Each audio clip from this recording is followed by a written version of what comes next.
I don't really care about editing. I just want to show people like live what to do. Alright, so I'm gonna make a little tutorial for the ass manip, as we call it. What you're basically doing is normally in NewDark on the Mission Assassins, you would follow these guards. Here, I'll kind of show it here. That shot was meant for me. So I'll just follow them here, just for the purpose of showing what you would normally do.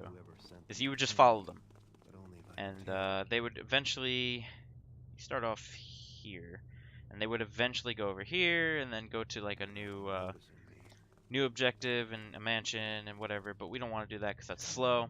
It takes about 3.5 minutes for them to get to the objective. It's really long. So now we're gonna do ass manip. So you grab the same items. You can grab another flash if you want. It's fine. So pull out your blackjack. Stand here. And when their dialogue ends, start jumping. And you'll see one of them starts looking around. So you start jumping up here. And then you pull out your fire arrow. And you'll see that he starts running. He's like chasing you. He's like, what are you doing? What we're doing right now is basically tricking their AI into following us, but not going into a full alert stage. So that after you lure him there, you come up here, and you wait for him to walk like this. So this is important. He's going to walk towards you now in this little hallway, or whatever you want to call it, bridge, stair set, I don't know. So what you do is he's going to walk, and when he gets to the end of the shadow there, he's going to do, he usually does another look around. That's when you go up here and you start jumping. Then you stand next to this light. You'll see him come around the corner, hopefully soon, unless I messed it up. Yep, there he goes. When you see him come around the corner, then you come here and you line up with this. That's how it's different. Sometimes he'll run like he just did here. Let me see if I can. Sometimes he'll run like that. Sometimes he'll just keep walking. But if he runs up there, actually, I'm just gonna point out. If he walks up there, wait until he gets to like the end of that little. I'm just gonna jump to it. This thing, and then you go to where I go to next. But since he's running, he's already at the end of it. So I come over here, hide like this. Usually he'll sprint towards the next part. When you see him again, then you come back to this light, and you'll see him sprinting again. He's just full on sprinting. When he reaches the light there, come here and then line like this corner. I'm gonna get seen here, and this corner up. So again, make sure you have the fire arrow out this whole time. And I line these up like this. And then when you see his face, jump, and then come up here. And then stand under this light like this. And he'll follow me in a second. Trust me, he will follow. So he runs again. So then come here. Now to put away the fire arrow. And then when you see him like that, then you start backing up towards this light, and you try to make sure there's a little sliver here so he can see you. The fire arrow is for visibility, by the way, if you're wondering why I keep saying have the fire arrow out. So now look, he sees me. He's going to keep coming. So now you see he's coming this way. So now you come here. Then you hide here. You wait for this guy to get like here. Knock him out. Knock this guy out. That guy will walk away. You don't have to worry about him for the rest of the run. Shoot out that arrow. Shoot out that one. Shoot out that one. Jump. You'll see he's still following. You could kind of hear him if my game volume's loud enough. He's still following. He might have turned around just now. Okay, he actually did turn around. That was my bad. Maybe I'll edit that out. Maybe I won't. I don't really put any effort into my guides. So just to be safe, after you shoot out these 3 arrows, jump out like this. See, he's still walking our way. We're good. So honestly, just do that to be safe. Usually he'll actually walk the whole way, but I kind of muffed it up. Then you just wait for him. Jump here, make sure he... Nope. Not supposed to do that. So jump here to make sure that he follows you. When you hear that noise, you could just go. This is stupid when this guy is turned towards you. Okay. Making a tutorial. Yeah, I'm making a tutorial for the for the Asmonip guide. So I mean that's pretty much Asmonip in a nutshell. Just try to emulate it like I do. I'm gonna probably, I guess I'll do it again very slowly, with each step more detailed, and hopefully nothing goes wrong. It's a trick that can go very wrong. It can go very wrong, and there's nothing you can honestly do about it. Sometimes the AI just acts up. But I find more often than not, the only hard part for me is the ending. As you saw, I kind of messed it up, and that can happen a lot. But up until the ending, I find it very consistent that I can lure him at least in front of the mansion.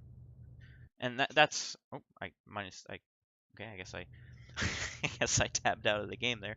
But you'll find it's very consistent to get him to the mansion. The ending is the hard part. That's the part most people actually have a lot of trouble with, is that last hallway. Oh, I just did it again. I think my Windows key is very sensitive right now. Okay, so I'll go more in depth with this now. So what you want to do is grab this item, grab this item, grab that item, grab one flash just to be safe. Yes, I'm sure there was Now you come over here. He's dead. Let's head back now.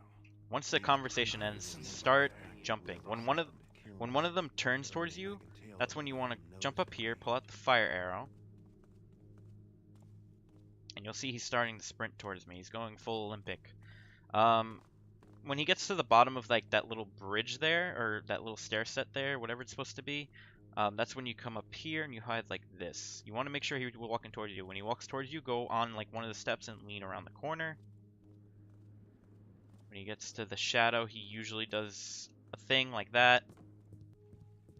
The later he goes, the more quickly he'll follow you up here, which is better. So the later he does like his little check around, the better. Trust me, he will walk up here. So when he gets to the end of that, you come under this light, and that usually makes him run up the corner for some reason. I don't know why. As you can see, he's still running quite a lot here. Now, when he enters the light, you want to go towards this corner, line those two up like I said.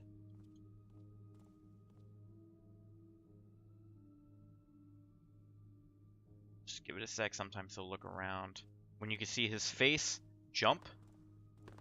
Then jump all the way towards this light, still holding the fire arrow this entire time, you see. Now put away the fire arrow, because he can actually get alerted here. You always want to quick save at like every little stop, I call it. Every time you stop, you want to quick save, because that's like essentially like another section of the lure that you got through. Because there's sections to it that I would say is like more difficult than the last. So now look, he's following. Now he can see me here. When he rounds that corner, come through here. Knock this guy out. Knock that guy out. That guy should walk away now.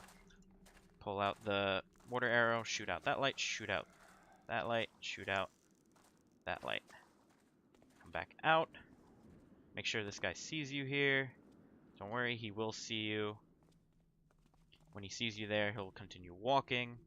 Stand right here. Jump once or twice. It makes him walk towards the sound. That's how the AI works.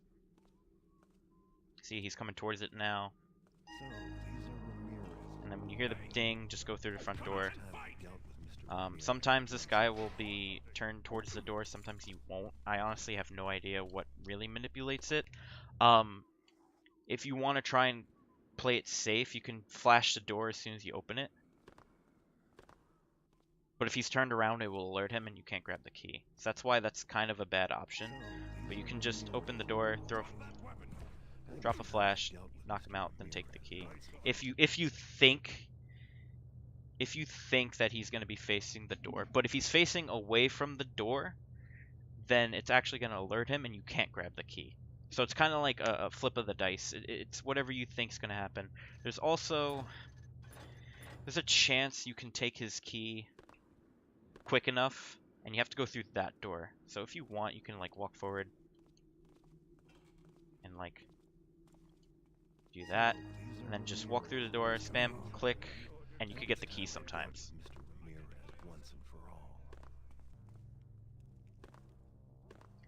Okay, so now let's go back to my quick save.